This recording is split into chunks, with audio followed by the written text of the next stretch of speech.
মাইরে টাকা যত আমি দেবো, সে বলে এই কথা। আর জলিল মাতবার পুরো সত্যি আছে, একটা জমি নিয়ে মাফা নিয়ে, ওই জায়গাটা জমি ছিল মাফা নিয়ে আর 2-3 বছর কিছু করতে এই দিকে আর কথাবার্তায় তোর শেষ করে দেবো, কথাবার্তায় শেষ করে দেবো, ঠিক আছে। এইভাবে এই করে মসজিদে নামাজ পড়তে গেছে, নামাজ পড়ে বাইরে আসছে তারা, মিরাজ মাতবার, জাহাঙ্গীর মোল্লা, কাসেম মোল্লা, তারা 3 জন ধরছে, লুৎফর মাতবার ও খুব দাবা মেরে ফেলেছে। তা আমি ফিরে গেছি, পরে আমারও কোপাইছে, আমার কোপাইছে সলেমান শেখ। এই ঘটনাটা প্রথম যখন ঘটলো, আসলে কি জন্য তারা হঠাৎ করে এটা তারা পরিকল্পনা ছিল? তারা পরিকল্পনা ছিল, তারা অন্য লোকের ওই কাপুরের সদর দিকে, কৈরব সদর দিকে, রায়বার সদর দিকে তার লোক নিয়েছে আগে, কুপুর খেলতে লোক আনছে, খাদ্যতে লোক আনছে, পিকনিক লোক তারা খবর দেয় না, আমাকে তো নেই, তারা আয়োজন করে আমাকে পায়ে ফেলা দুজন করে তারা আয়োজন করবে, ঠিক আছে। এই যে আপনাদের যে আপনার বড় ভাই এই যে মারা গেল, এখানে আইন শৃঙ্খলা বাহিনী যারা আছে, আমাদের ভাঙ্গা থানার ওসি, সে মামলাটা আসলে নেওয়ার পর আপনার কতজন গ্রেপ্তার হয়েছে বা গ্রেপ্তার হওয়ার পর কাউকে ছেড়ে দিয়েছে কিনা? এখন তারা 3জন 4জন গ্রেপ্তার হয়েছে, শুনছি এখন ছেড়ে দিয়েছে, 3জন আছে থানায়।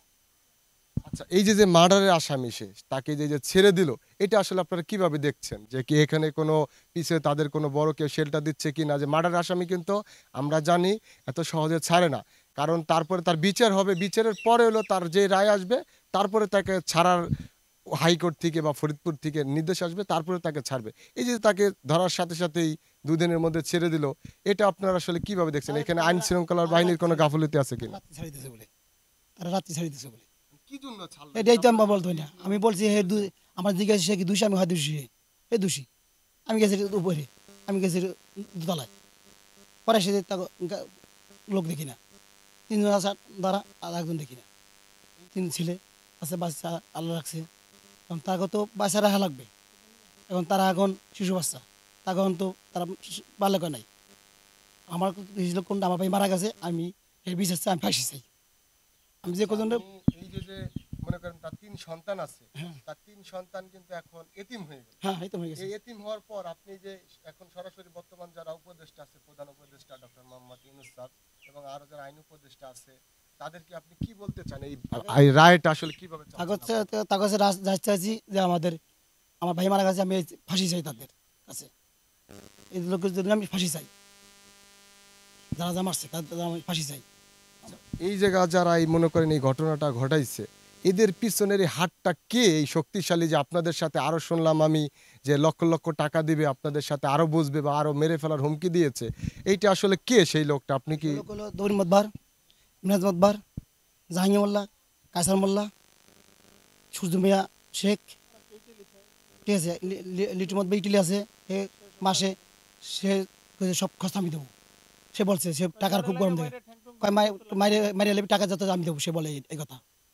আর জলিল মাতবার আপনি দেখতেছি যে পায়ে, হাতে এবং মাথায় আঘাত পেয়েছেন, আপনার সাথে আসলে কিভাবে তারা অ্যাটাক করেছে আপনাকে? আমার এটা আমার বাইরে বাসা গেছে, আমি বাসা যে আমার এই অবস্থা হয়েছে, আমার লাস্ট আমার বাড়িতে মারিয়ে নিয়েছে, আমার হয়েছে, আমার বাইরে মারছি, আমার মারার চেষ্টা করছে, আমি কাজে এসে পড়ছি খুব কষ্টে, আমার বাইরে বের হয়েছে চললো তারা।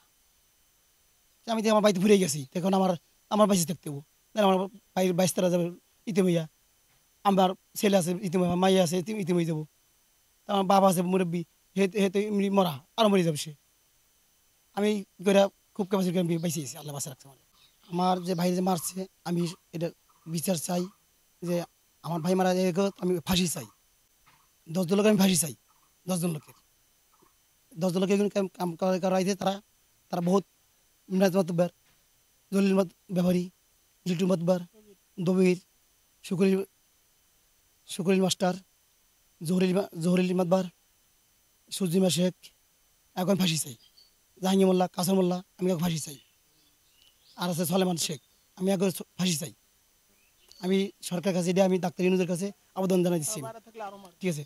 বা আমার যদি আমার 22টার বাইরে থাকে তারা কই দিয়েছে গেলে আমার মারি গেলাম আমরা, এখন আমি এগুলো চাই, এখন ফাঁসি চাই আমি 10 জন লোকের।